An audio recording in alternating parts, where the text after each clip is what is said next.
So this will be my next story time. It'll be about the guy that I had talked about in my first video, that had told everybody I was crazy and stuff like that he wasn't really dating me and stuff like that. I ended up meeting him at a water park, and I was actually there with one of my friends, and I showed up early like I always do, just so that I'm like the first in line and stuff like that. And I wasn't interested at all to start off with. I mean, he just was like some random guy that walked up and started talking to me. I really didn't care much for him.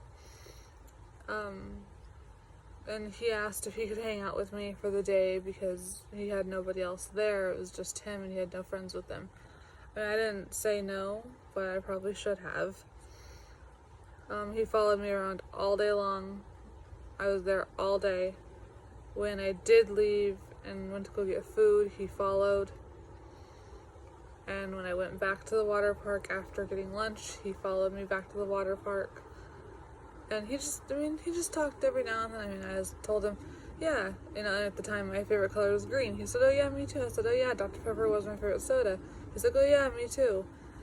And it's just like he agreed with everything I said, of course, because that's what you're gonna do when you like somebody. You want them to like you back. You want to like the same things. He offered to walk me home that night. I told him I can do it myself, and he's like, no, I really want to. I want to, try to be your friend, and maybe we could, be really good friends. And I accepted because I was stupid at the time, and we exchanged numbers. I almost wish that I never would have. We started texting, and I was up until like 6 a.m. the next morning texting him. I went to sleep.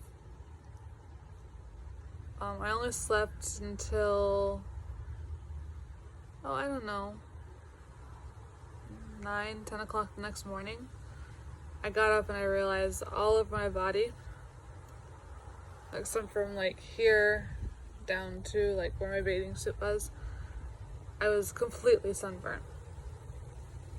And my whole body was red. But the entire summer we hung out every single day.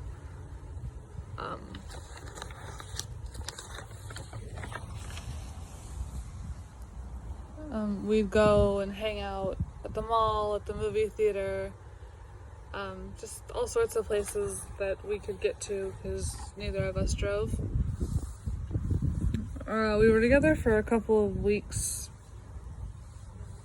before I broke up with him because he lied.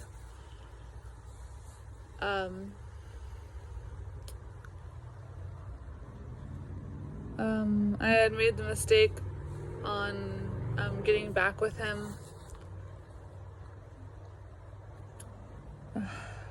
on this one day. I had told him that I would get back with him, and then what ended up happening is he almost got me arrested.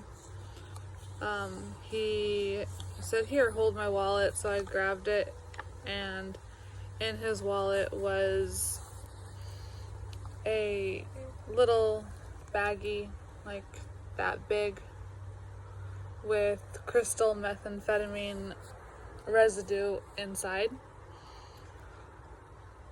I decided after that I didn't want to be as friends with him anymore. The day after he almost got me arrested, he told me that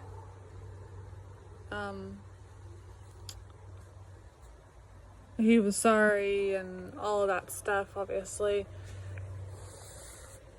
And I made the mistake of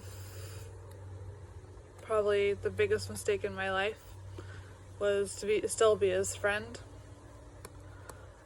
And then a couple of weeks later, I made another mistake, probably even bigger than the one previously.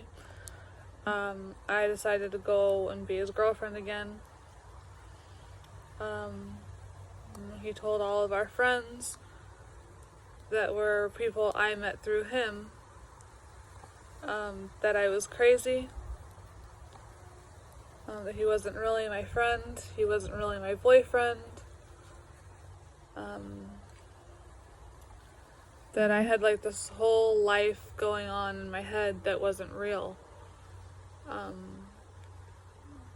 He was probably one of the most awful people I'd ever met in my entire life.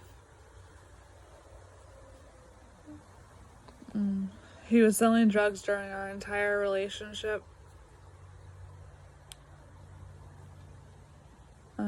I was actually, about almost a year later or so, I was going on this date with this one guy, and he was finally clean. The guy that I was going on a date with was finally clean. He had actually met the previous guy that this whole story is about on the Sprinter. He'd never met him before, nothing like that. And he told the guy that I was going on a date with that I was crazy, that he shouldn't trust me with anything, that he shouldn't even bother with me because all I gotta do is meet a new person and I will think that I'm dating that person. I just thank God that he didn't listen, but at the same time, I think about this guy and I wish that he would have, because it would have made my life a whole lot easier.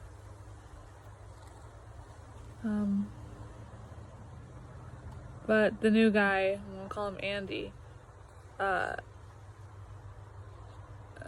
he tried to buy meth from him, the guy that the story is about.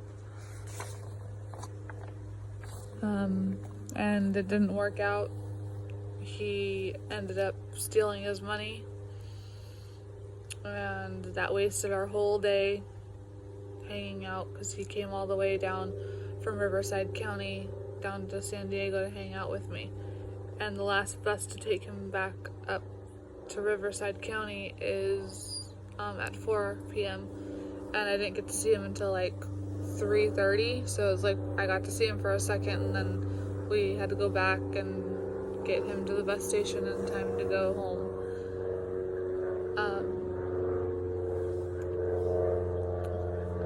I had heard from the guy that the story is about a couple of times. I had originally decided I was going to say his name, but I think it's better off not saying his name because he screwed me over many, many, many times. He's hurt me more than a lot of people can ever understand. Because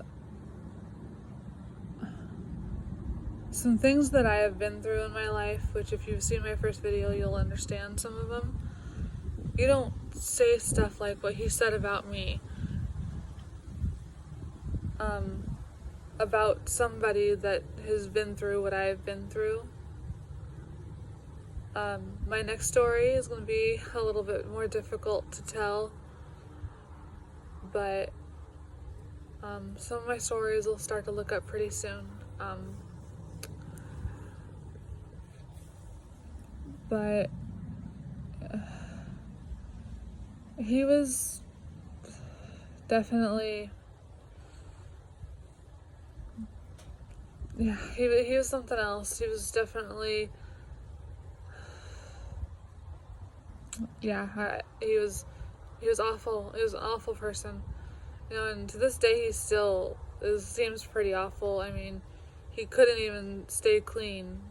He's still out there doing drugs. You know, he had a good girl at one point and now he doesn't. But I just wanted to make this video. I know it's kind of a weird setting. It's probably a really bad camera angle, but I wanted to make this video just to get another story out there. I promised you guys I'd do it at least once a week. So I just wanted to put this one out there, and if you know who you are, you know you're the guy in this video, just leave me alone. So I hope you guys have a good rest of the week. I hope my video breaks up your week for you, and I will talk to you guys next week.